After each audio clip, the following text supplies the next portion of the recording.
Yeah, my opening statement is let's play ball. I think everybody's ready for that. Players, coaches, fans, alumni, everybody's ready to play ball. So we're ready to do that. I'll be happy to answer questions.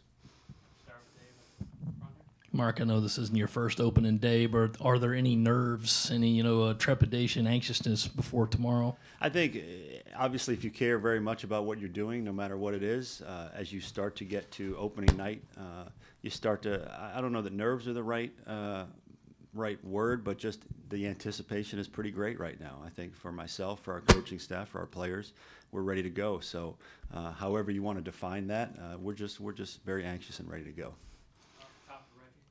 Mark, what does opening day mean to you? Is it any different as now as a head coach for so many years as opposed to when you were just a little kid starting out in Little League? Well, there's just something special about baseball and opening day, whether it's college, whether it's the major leagues. Opening day is just special to everybody that loves baseball. So we're no different. I can't wait to see Founders Park for the first time on opening day live. And being here in person, I just think baseball in general, opening day is a really special moment for everybody. So I can't wait to see it. Mark, how are you going to balance getting some of your starters good innings and maybe on a pitch count? In an ideal world, how many guys would you want to pitch this opening weekend? It just depends on the scores. We have obviously our top 3 starters, and they'll be on pitch counts. But every decision we make will have a short-term component to it, but also a long-term. I mean, short-term, you want to win the game. Long-term, you also have to manage guys' pitch counts earlier in the season.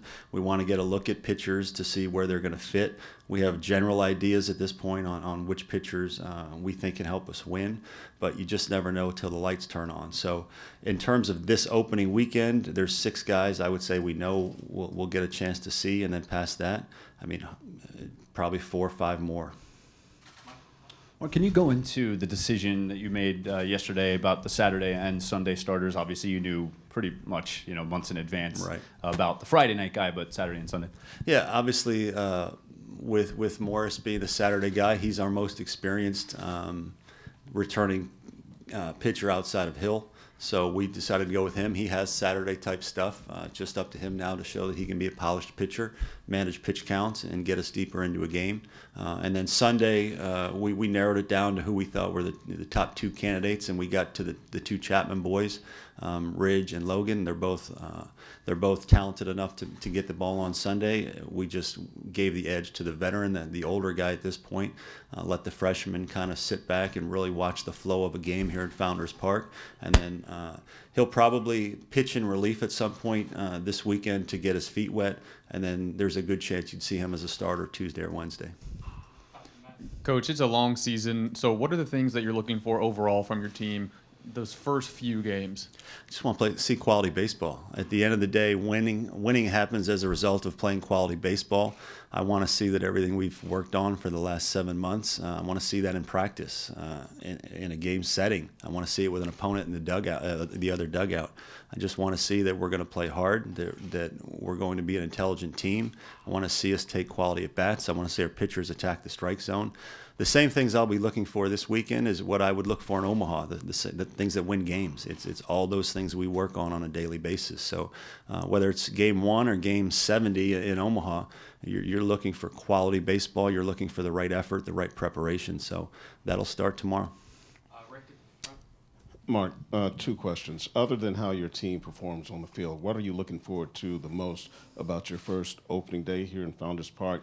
And what area or areas do you think your team made the most progress in the preseason? Well, number 1, atmosphere. I've heard so much about the atmosphere here, the tailgating, the crowds, when great moments happen. I'm really looking to see that atmosphere. That's what I'm most excited about. And then in terms of progress, I just think we've made progress in a lot of areas. I think we've talked about it. I think our offense will take a nice step this year. But I also think our pitching has a lot to prove. So I think our pitching over the course of the year so far, from when we got here in August to now, I think we've had guys take some nice steps. So now we need to see if that will work against somebody else. But pitchers have made progress. I think the hitters have made progress. So I'm just anxious to see how much of that and how much progress has taken place. Mark, a couple of things. You mentioned last week that Demiris would be your closer. How does the rest of the bullpen stack up as far as the setup roles, middle relief, and all that? And where does Carmen fit? Carmen, at this point, Carmen had a. We probably dodged a bullet with Carmen. The last pitch of our last inter squad last week, he thought he re-injured his knee, the knee that he had had surgery on. Turns out, knock on wood, it was a false alarm. So he may or may not be available this weekend. We may be conservative with him. Obviously, we're never going to put a player in harm's way. So you may or may not see him this weekend based on how the rehab continues to go daily. But I would label him day to day. In terms of other guys in the bullpen, John Gilreath has opened a lot of eyes so far. And he's a guy like Logan where you may see him out of the bullpen this weekend, but you could potentially see him as a guy that starts Tuesday or Wednesday. He's in that mix. And then we have a long list of guys that are trying to fight for innings as setup men, as relievers. And they're all even at this point. A lot of it will have to do with how do they perform when they get their chance. Mark, what do you recall about kind of the build-up to your first opening day at Illinois State and then your first opening day at South Florida, and how is this different? I imagine maybe you didn't have a big press conference like this at those other places. How is this compared to that, and what do you recall, maybe particularly about that first opening day at ISU? We've always had press conference, but each step of the way it's gotten bigger and the volume has gotten larger. My first one at Illinois State, we were on the road at Austin Peay, and so it was pretty cold. I remember that, and it was one of the first times we were able to be outside in a game setting. We didn't have the ability to inter-squad because of the weather up there. My first one at South Florida was opening night in the Phillies spring training park against Cal State Fullerton, and I believe I know we won that game. I believe the final score was 3-2, 2-1. So that was a great way to get a start on that with that program. And then, today, obviously, looking forward to tomorrow night's game. I think it'll be the biggest crowd we've opened with, and I just think the anticipation is very high. So really looking forward to it. Do you feel like you learn a lot about your team on opening weekend, or do you kind of take a little bit with a grain of salt just because it's such a few games and nerves and that kind of thing going on? Yeah, we'll learn some things, but we won't learn everything. It's a small sample size. It's only 3 games. And you need to take that for what it is. But sometimes when the lights turn on, guys get to a different level. Sometimes guys get a little bit more nervous. So we'll learn more about our team than we know from inter-squads. Will we know everything? No, not even close. That will evolve over 10 games, 20 games, 30 games. Sometimes you're halfway through the season and you're still trying to figure out some matchups. So I think we'll learn more about our team than we do right now, but by far it won't be everything we need to know. Mark, how has life changed for you since taking this job last summer, just in a full year? I mean, we had to move our family. Obviously, that moved, so our locale is different in terms of how much we put into our job as a coaching staff. We've always worked, I think, as hard as anybody in the country. So I couldn't tell you that we've worked any harder because we've always thought about it as a 24/7 kind of job, and it's not a job; it's a lifestyle. You have to put everything you have into this 24 hours a day, 7 days a week. But just in terms of knowing that there's this amount of interest, the media, the fans, to me, that's the biggest difference. And past that, I mean, we're preparing our hitters the way we prepare our hitters. We're preparing our pitchers the way we prepare our pitchers. Scouting reports, etc. We have a lot more resources here to maybe take some things to the next level in how we can work with our players and how we can be prepared for games. But the nuts and bolts of it are very similar.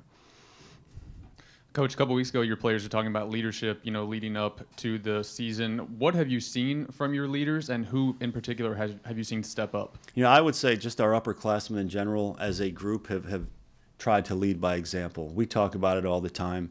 A culture is built. The head coach has to instill the vision in a team and in a program, but it's up to your players to really make sure that culture takes hold. And I think our upperclassmen especially are doing a good job of making sure that culture takes hold.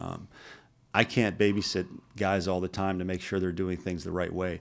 The leadership needs to come from within the locker room, and as far as I can tell so far, we're getting that from our upperclassmen especially, but there are also some younger kids that are doing everything right, and as I tell our players all the time, if you're doing everything right, you have the right to hold your teammates accountable.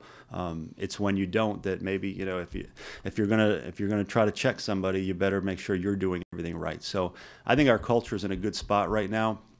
And I think a lot of that is because the leadership in the locker room is trying to make sure we're all pulling on the same rope.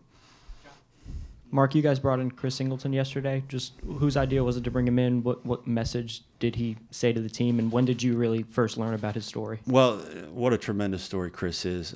Obviously, Stuart Lake is one of our assistant coaches, and Stuart coached him, recruited him, and has been a big part of Chris's life. So he brought up that suggestion a while ago. And so we had planned on bringing him in here either last week or this week based on his schedule. And then the other night, ironically enough, I was watching ESPN and the E60 story came on. And I watched it and teared up watching the story, brought my wife into the room so she could watch it. And then we agreed that our kids needed to watch it. And so we watched it literally 4 or 5 times the other night. His story is amazing. The strength, his faith, how he thought about more than just himself, and that he knew that situation could turn into more riots in that town, in this country, and he chose to go the other way to try to make some positive out of it. So to get to meet this individual yesterday was a true honor for me, one of my highlights, and the message to our team was there are times you'll be tested. Whether it's on the baseball field, whether it's off the baseball field, you will be tested. And so that mental toughness that you have to get through the tough times can only come from within. And so I think that message was tremendous for our team to hear. And I just think it was an honor for our team to get to meet this individual because he's going to be very successful in life and he's going to touch a lot of people in a very positive way. One of your earlier press conferences, you talked about kind of your use of analytics and the so-called fancy stats. How do you balance the use of that with things like gut instinct and things like that you go out during a game? Yeah, I think your preparation for a game comes from the analytics. You make sure you know which hitters match up best with their pitcher. You figure out where your defense needs to be positioned based on your pitching and the talents of the other team's hitters. So you go into a game and most of your preparation will come from those analytics. Then when you get into a game, your decisions may lean more towards the gut in terms of what are you seeing on that day, how are guys responding to a certain pitcher. So I would say the preparation is probably 95% the analytics, and then you get into a game and it's more 50-50 in terms of what do the numbers say and what does your gut tell you based on experience. Mark, you mentioned Shane Roberts and Majinski. Are there any other guys who are a little banged up right now, might not play the first week or 2 weeks? Well, Ian Jenkins is still working on his Tommy John recovery, so you won't see him for a while. Majinski with the knee we addressed, and then Shane Roberts will miss the year as a redshirt with a back injury.